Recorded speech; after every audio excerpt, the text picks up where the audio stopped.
देखने को तैयार है हमारी फौज कि किस वक्त हुक्म आए हमें और हम इसराइल की अपने फलस्तीन भाइयों की मदद करें। हमारी फौज वो तैयार बैठी है। लेकिन जो बड़े फौज के अफसर हैं और ये सारे बड़े, ये सब अमेरिका के गुलाम तमाशा देख रहे हैं। क्यों? ये मर जाएंगे तो इतना पैसा इकट्ठा किया है, कहां जाएगा? हुकूमत कहती है इतनी हमने बैंक बैलेंस बनाया, कहां जाएगा? इतनी प्लाट लिए, इतनी पाकिस्तान को लूटा, इतनी पैसा कहां जाएगा?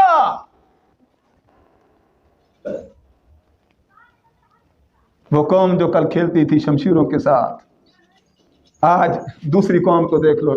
ये तो हुक्मरान या जो बैन अल-अक़वामी सतह पर काम कर रहे हैं, ये तो उन्हें की हालत।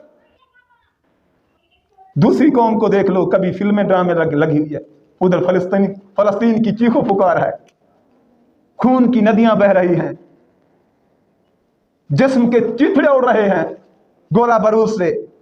और ये कौम क्या कर रही है? कभी किसी टीवी पे सैकड़ों की तादाद में जमा है, क्रिकेट पे लगी हुई है ये कौम।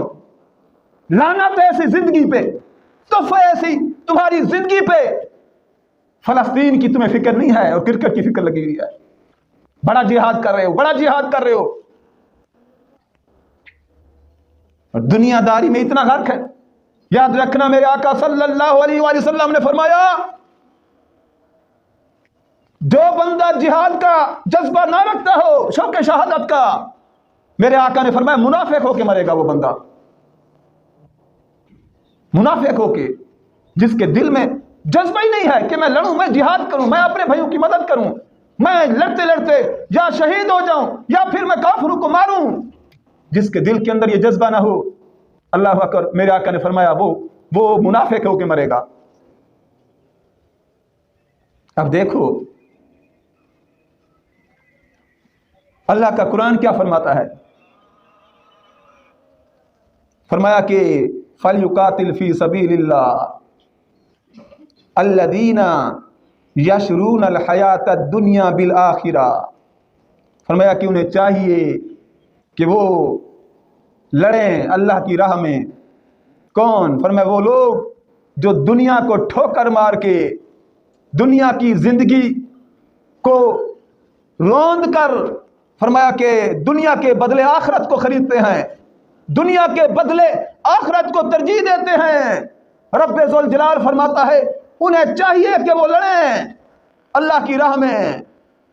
वमन युकातिल फी सबीलिल्लाह, फरमाया जो अल्लाह की राह में लड़ा, फिर फयुक्तल औ यगलिब, फरमाया या तो वो लड़ते लड़ते शहीद हो गया, लड़ते लड़ते उसने शहादत का मकाम पा लिया, या फिर वो गालिब आ गया काफिर पर, उसने काफिरों के धज्जे उड़ा दिए, काफिरों पर या गालिब आ गया या फिर शहीद हो गया। दो काम में से एक तो होना है, या शहादत मिलनी है या फिर गलबा मिलना है या काफिर पर गालिब आना है। फरमाया, अल्लाह फरमाता है दोनों कामयाब हो गए। फरमाया फसौफा नुक्तीही अजरन अज़ीमा,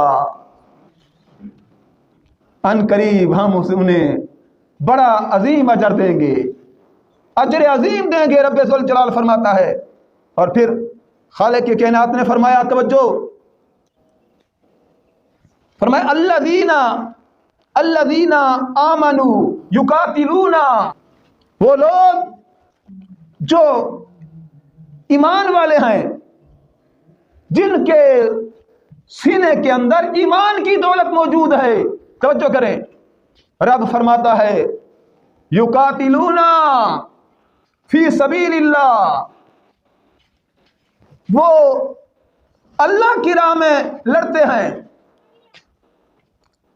वल्लज़ीना कफरू युकातिलूना फी सबीलित तागूती, फरमाया जो काफिर हैं वो शैतान के रास्ते पर लड़ते हैं, शयातीन के रास्ते पर काफिर लड़ते हैं। मोमिन मुसलमान अल्लाह के रास्ते पर लड़ता है। फकातिलू औलिया शैतान, अल्लाह फरमाता है फिर लड़ो मुसलमानों, शैतान के दोस्तों के साथ लड़ो। जो शैतान पे के रास्ते पर काफिर लड़ते हैं, रब फरमाता है फिर लड़ो मुसलमानों, शैतान के दोस्तों के साथ लड़ो, कत्ल करो, उनके साथ जिहाद करो। इन्ना कैद शैतानी काना दईफा, क्यों? फरमाया इसलिए कि शैतान का मकर, शैतान का दौ बहुत कमजोर है। शैतान के रास्ते पर लड़ने वाले शैतान का मकर, शैतान का दौ कमजोर है, वो पतन हो जाएंगे, काफिर बुज़दिल हो जाएंगे, काफिर नाकाम हो जाएंगे, उनका मकर कमजोर है। जब उनका दौ कमजोर है तो आए मुसलमानों, तुम तो ईमान वाले हो, तुम अल्लाह के रास्ते पर लड़ते हो, फरमाया तुम्हारा दौ बहुत कवी है, तुम्हारे पास रब की ताकत, रब का तुम पर इनाम है, फजल है कि तुम मुसलमान हो। इस वास्ते तुम्हें मौत से डर नहीं लगता।